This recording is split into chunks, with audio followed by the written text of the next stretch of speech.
Hello, Yakri here with another artifact video. Today I want to walk you through a round of artifact kind of as an example, and I'm going to start with the first round of the game and we'll go just to the beginning of the second round so we can see how it differs between the very first round of the game and the beginning of the second round of the game. And I'll just talk you through every aspect of it as we go along, and I'm just going to use this footage of a game of two Valve developers playing against each other, so it's two people who are fairly competent at the game, and it's from this IGN footage of that, and I think it makes for a pretty good example footage, right? Yeah, all right, so the main thing to take away here is the first three heroes, right, of both sides. This is actually pretty relevant to the game, right? You've got Jamui the Wise, Sorla Khan, and Necrophos for Brandon R, the top player. And I'm going to refer to him as Dire from now on. He's got the red imp. And the bottom player, IGN, as Radiant from now on, just like in Dota 2.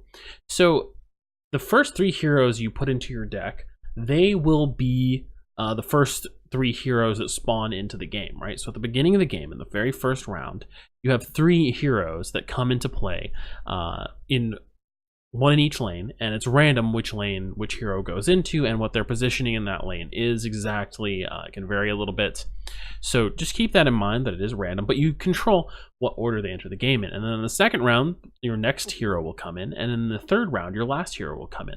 So for Dire, that's going to be Zeus and Crystal Maiden, and for Radiant, that will be Farvan the Dreamer and Legion Commander. So to a certain extent, you want to be plopping down a bunch of like high impact heroes as your first heroes to enter the game, but it's also good to have possibly like a really combat capable hero to drop down in the second or third turn, because you can actually target where they go. Your first three heroes, you don't get to control where they go, but it's really nice to have like versus someone who picks like a blue deck or heroes with low HP, right? Like Necrophos versus Axe. Axe just kills Necrophos. Actually, so does Pugna. Pugna and Axe both kill Sorla Khan as well, and they don't kill Jamui the Wise. But I think Legion Commander's Retaliate does 2 damage and would actually kill Jamui the Wise if they're attacking head on. So yeah, that's pretty nice. Like you can actually kill like Axe can kill everyone except this guy if he bumps into them in the beginning of the game. That's some meaningful choice there in how you order your heroes. So that's the first thing to bear in mind as the game starts. Next thing is the initial drop of heroes and creeps, right? So you boom, boom, boom, boom.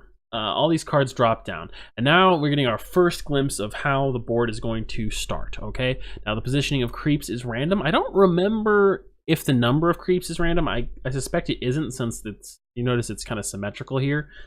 Your hero positioning is semi-random, right? So it's random, but kind of determined by creeps. So also, when you are deploying a hero later, a hero that has died and is respawning, that's a thing that can happen, or a hero that is entering the game in round 2, where exactly they come down is dependent on the board state, right? So if we had a hero deploying into the bottom lane here, where Axe is, farthest right lane, it could come to the left of the creep or to the right of Axe, right? It makes sense, right? It's super simple, but you could have a more complicated board with like a gap here, and then like units over here and units over here, and I think you pretty much just go right into the gap.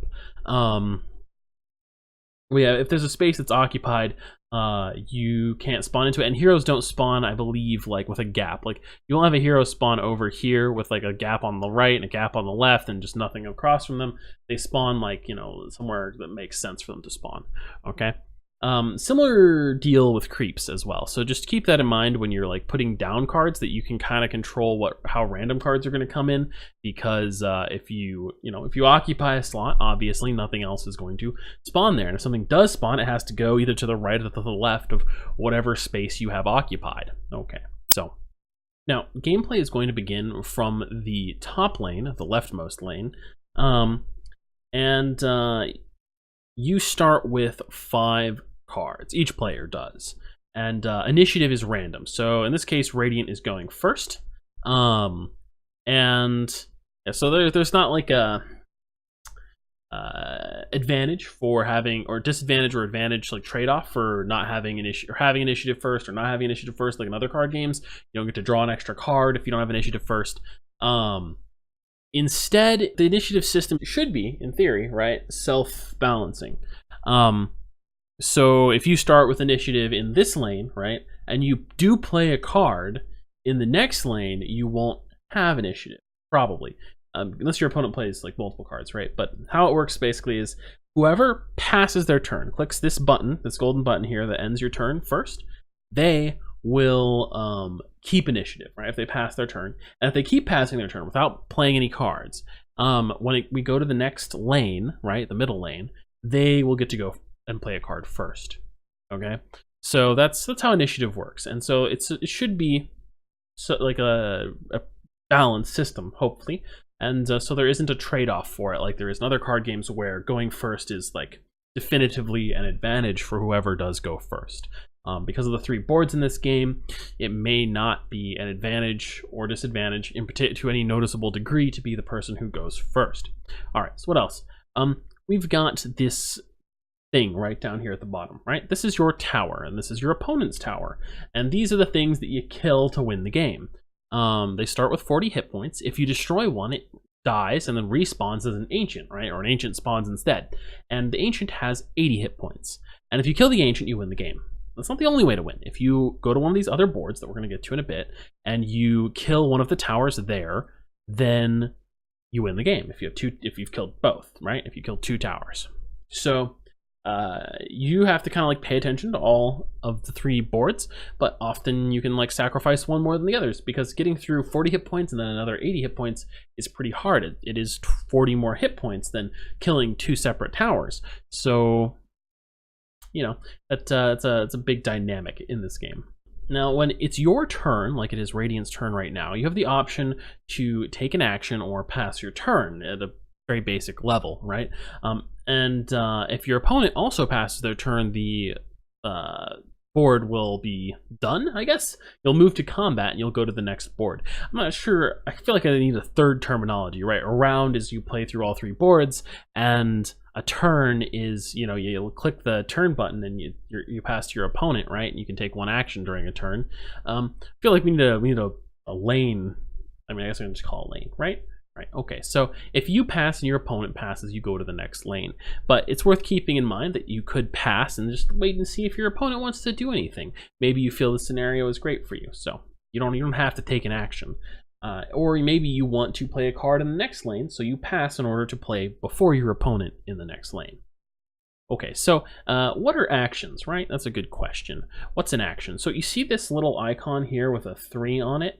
That is an action. It's a hero ability. Creeps have abilities too. Mercenary Exiles down there. Radiant's going to play that in a sec.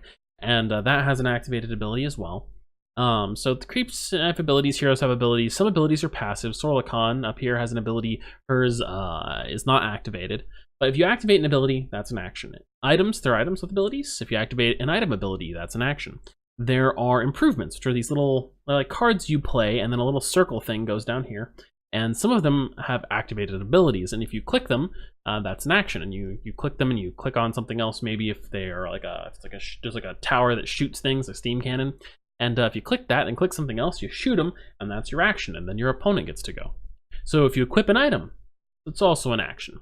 So to recap, that's creep abilities, creep and hero abilities. That's cards you play from your hand, like spells, like Salamani's Favor here, or the Mercenary Exile there.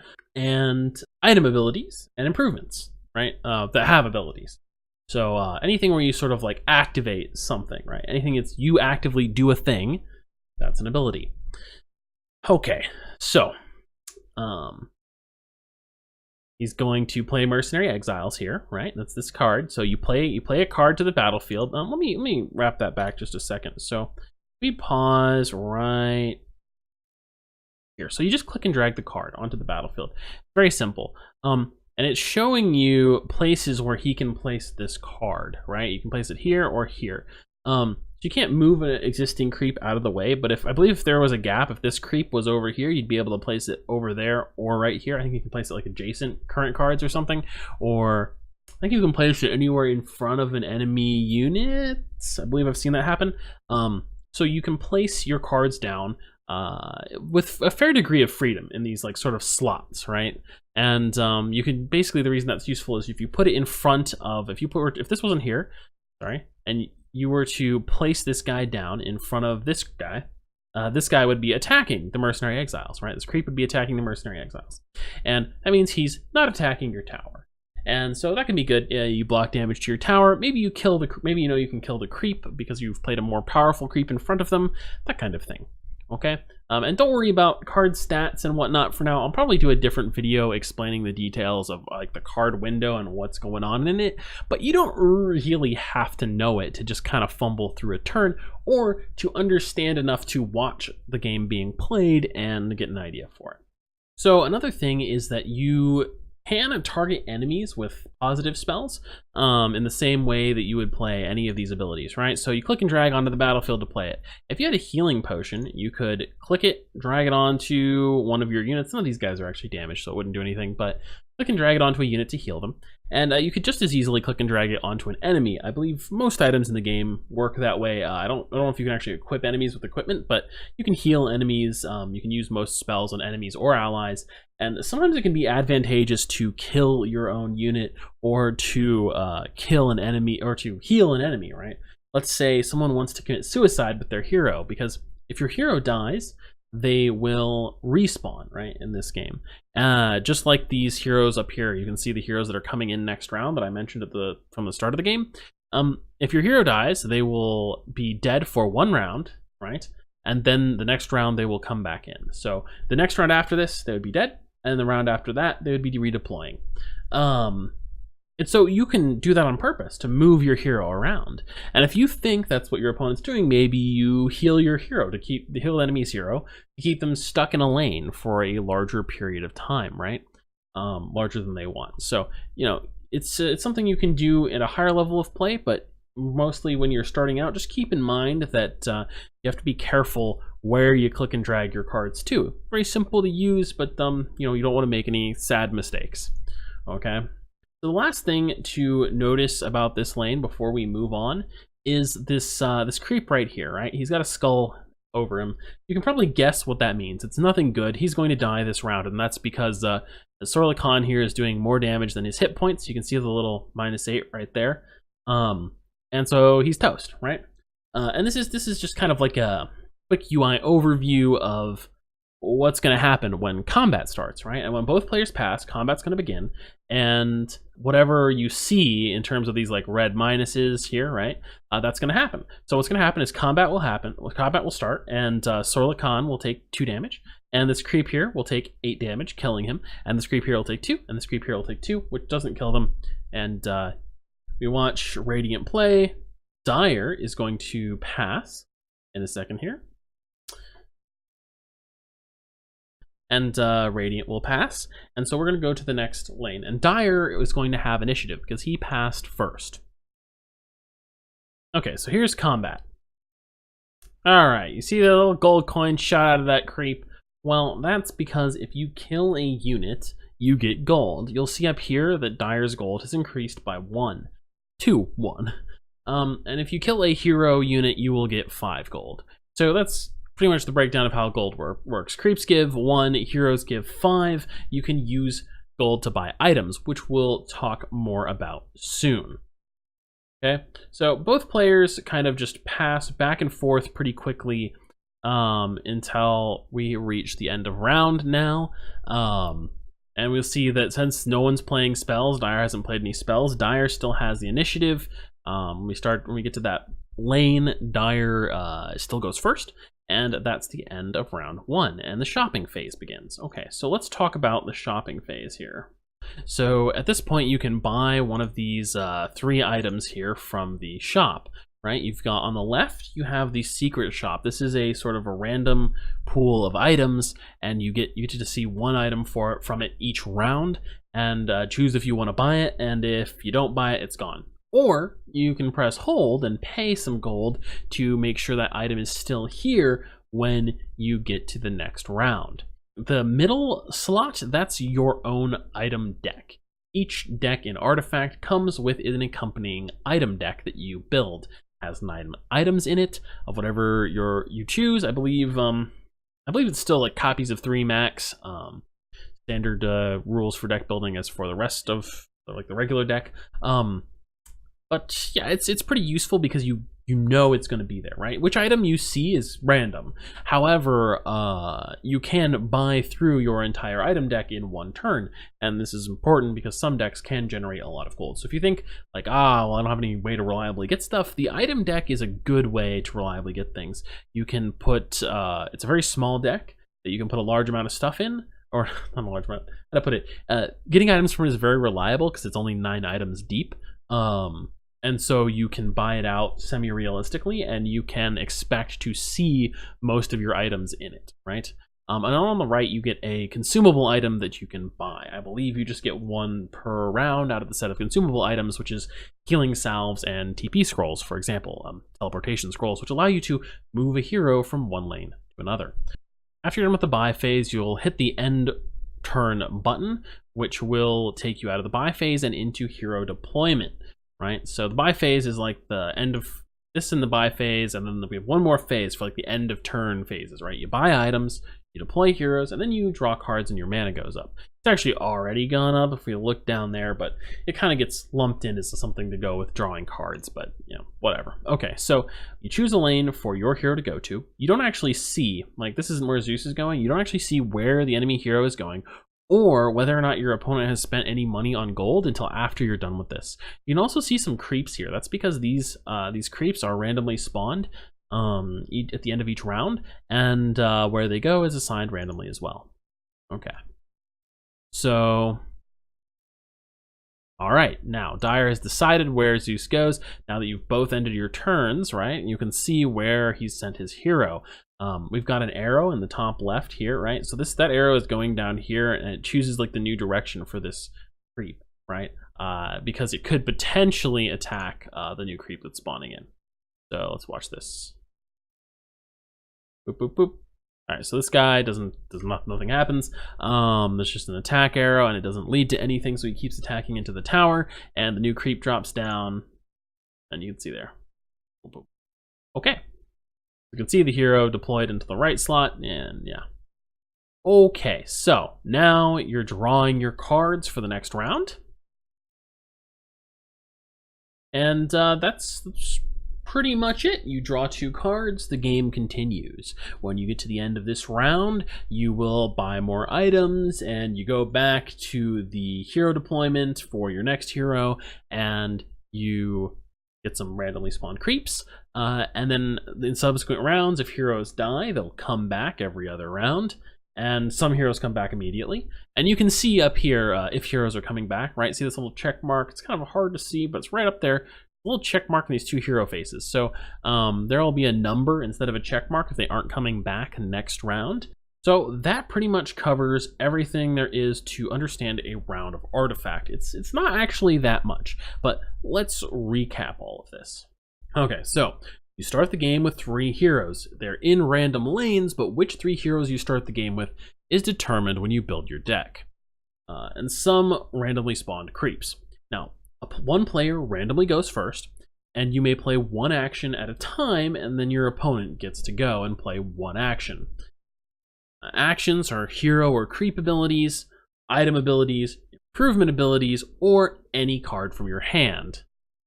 The first player to start passing has initiative in the next lane, so if you don't feel like you've got anything to do and you pass, and your opponent plays a card, and then you pass, and your opponent passes, you move to the next lane, and you get to go first.